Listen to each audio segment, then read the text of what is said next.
All right, let's practice a little bit more with clustering. And in this case, let's load the bike buyers data set.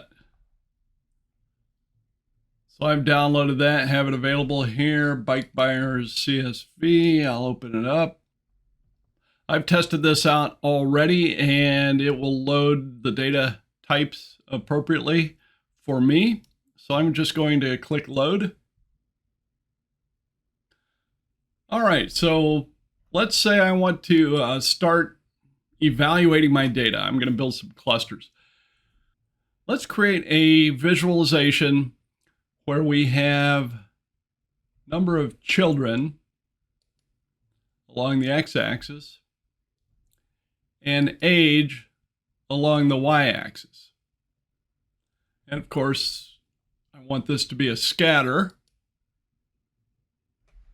So I'll change that, expand, and I'll go ahead and use ID for my details. And you can see what we get is a set of bands of data, vertical bands of data spread across our ages. But as you can see, children, you can't really have 1.5 or 2.5 children. Children is an integer, so it shows up based on the few numbers we have here as a discrete variable with 6 potential values there.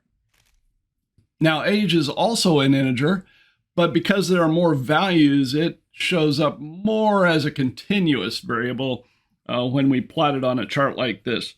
So you want to think about the type of variable you have. Children may be considered more of an ordinal variable than a numeric variable, ordinal categorical variable. So something to consider. Now, we can still cluster on this view. So let's go ahead and do that. So I'll go ahead and automatically find clusters. I'll click OK. And you can see Power BI creates 3 clusters for us automatically.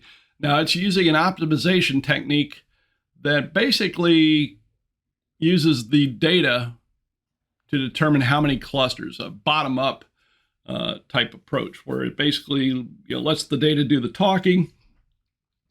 So we have 3 clusters, and the number of optimal clusters is determined by calculating the distance, the distance measure within a cluster, and the distance measure across between clusters.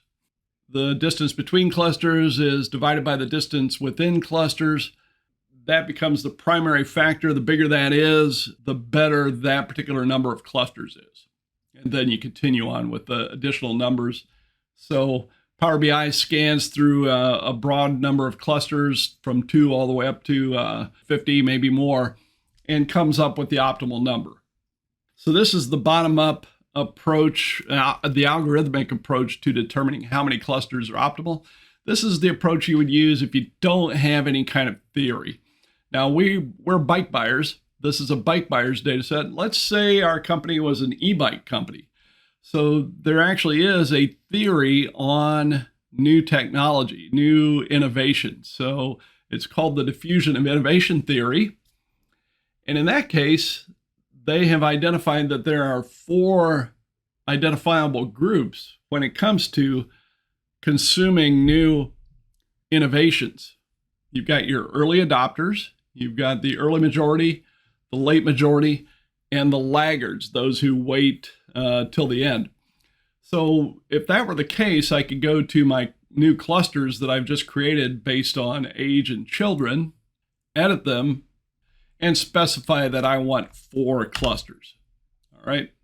And when I do that, Power BI will dutifully recalculate the clusters based on the number of clusters I have identified. So now we have 4.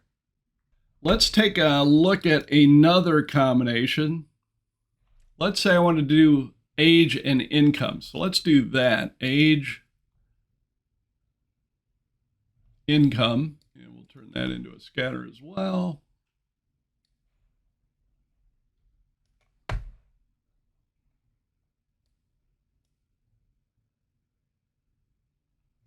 All right, so we have more of what we would consider a real good scatter.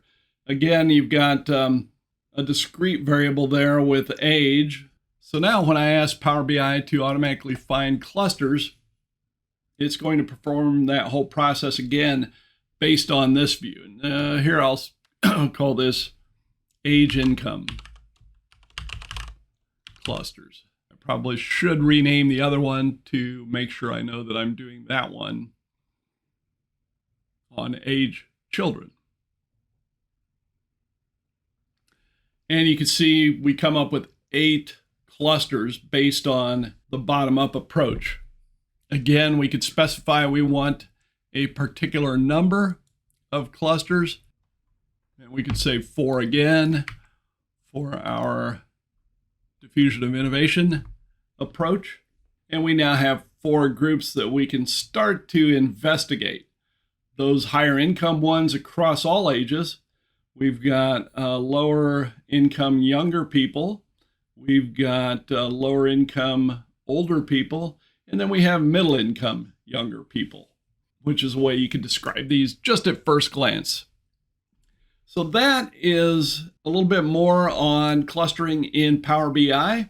Hope you have fun practicing with it, and we'll move on to the next section.